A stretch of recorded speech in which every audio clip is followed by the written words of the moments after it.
आज कितीतरी माणसांकडे बरेच पैसे आहेत. मुलाबाळांच्या पुढील पिढ्यांच्या कल्याणासाठी ते साठवून ठेवले जातात. पैशाने वस्तू खरेदी करता येतात, पण त्यातून सुख मिळतेच असे नाही. नेमके काय करण्याने मुले, पुढील पिढ्या सुखी आनंदी होतील हे बऱ्याच माणसांना माहीत नसते. पैसे चावून खाता येत नाहीत. जास्तीचे पैसे हे धोक्यालाही निमंत्रण असते. पैसे कशासाठी, कोठे, कसे वापरले जातात यावर सुखाची संवेदना अवलंबून असते. मुलांच्या शिक्षणासाठी, दैनंदिन गरजांसाठी पैसे शिल्लक ठेवायला हवेत हे बरोबरच आहे. पण मुलांच्या हातात जास्त पैसे पडल्याने ती वाया जाण्याची शक्यताच जास्त असते. मुलांना गरजेपुरते पैसे मिळायला हवेत याविषयी दुमत नाही. पण असणारे पैसे कोठे, कोणत्या कामात गुंतविण्याने माणसे, मुले सुखी होतील यावर मात्र अधिक विचार व्हायला हवा आहे. सुख, आनंद नेमका कशामध्ये दडलेला असतो याचे अचूक उत्तर अनेकांकडे नसते. मुलांच्या कल्याणासाठी पूजापाठ, व्रते, अनुष्ठाने, दानधर्म करण्यात येत असतात.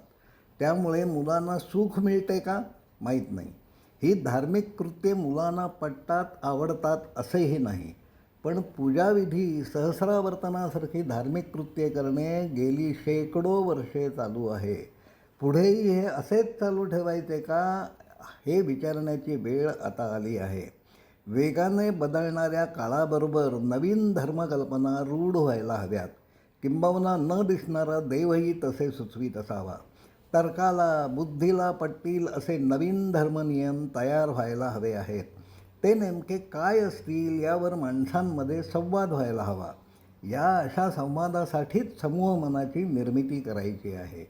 असे अनेक प्रश्न, समस्या, विषय आहेत जे सोडविण्यासाठी पैसे गुंतविले गेले तरच पुढील पिढ्या सुखी होण्याची शक्यता वाढेल.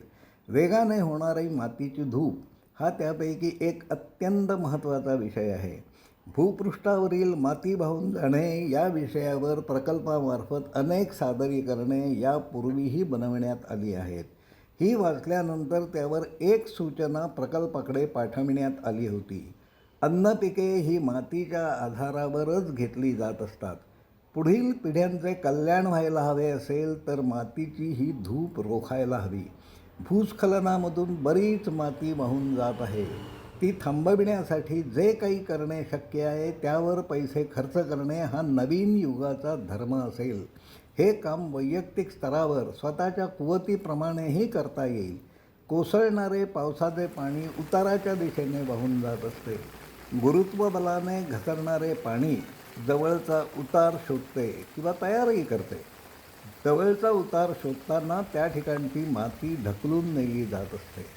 हळूहळू तळातील दगड उघडे पडू लागतात. वाहणाऱ्या पाण्याने तयार केलेल्या चाकोऱ्यातून पाणी अडते, तसे जास्त वेळ थांबते. त्यापैकी काही पाणी तेथेच मुरते. मुरणाऱ्या पाण्यामुळे मातीचे आकारमान वाढत जाते. ही मातीच तेथील दगड हलविते, सैल करते. ही डोंगरकडे कोसळण्याची पहिली पायरी असते. अनेक वर्षे विशिष्ट जागेत पाणी मुरणे हे भूस्खलनासाठी निमंत्रण आहे. कोकणात दरवर्षी अनेक जागी डोंगरावरील माती घसरते. त्याच्या आधारावर असणारे छोटे मोठे दगड कोसळतात. तळातील कातळ उघडा पडतो. पावसाने तयार केलेली गटारे, चर त्वरित बुजवायला हवेत. सरकारी यंत्रणा, नागरिकही त्याकडे दुर्लक्ष करतात. याकडे लक्ष न देणे हे पाप आहे. ही धूप बुजवण्यासाठीचे काम करणे हे पुण्य आहे. पर्यावरण संतुलनासाठी करण्याच्या कामांची माहिती समाजापर्यंत पोचायला हवी. परिसर जपला गेला तरच पुढील पिढ्या सुखी होतील. पापपुण्याच्या कल्पना काळानुरूप नव्याने तयार करायला हव्या आहेत. हा सारा तपशील नवीन पिढीपर्यंत, जेन झीपर्यंत प्रभावीपणे पोचायला हवा. आजच्या चित्रात आवश्यक योग्य बदल करण्याचे मुख्य काम या नव्या पिढीलाच करावे लागणार आहे. आपल्याला हे पटते का? कृपया यावर अधिक विचार करा व आपली मते कळवा ही विनंती आहे. धन्यवाद.